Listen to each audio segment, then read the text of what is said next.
ঝিনাইদহে মোহাম্মদ ইসলাম নামে মানব পাচারকারী চক্রের এক সদস্যকে গ্রেপ্তার করেছে র্যাব ৬।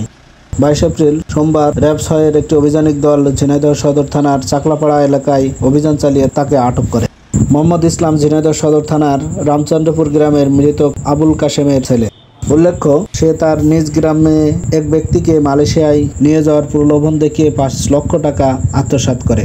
পরে তাকে ৩ মাসের ভ্রমণ ভিসা দিয়ে মালয়েশিয়ায় পাঠায় এবং সেখানে তার কাছ থেকে আরও ১.৫ লক্ষ টাকা মুক্তিপণ দাবি করে। মুক্তিপণ না দিতে পারায় ভুক্তভোগীকে নির্যাতন করে রাস্তার পাশে ফেলে রেখে যায়। সেখান থেকে কিছু বাংলাদেশির সহযোগিতায় বাড়ি ফিরে ঝিনাইদহ সদর থানায় মানব পাচার আইনে মামলা দায়ের করে ভুক্তভোগী। সে মামলায় তাকে আটক করা হয়।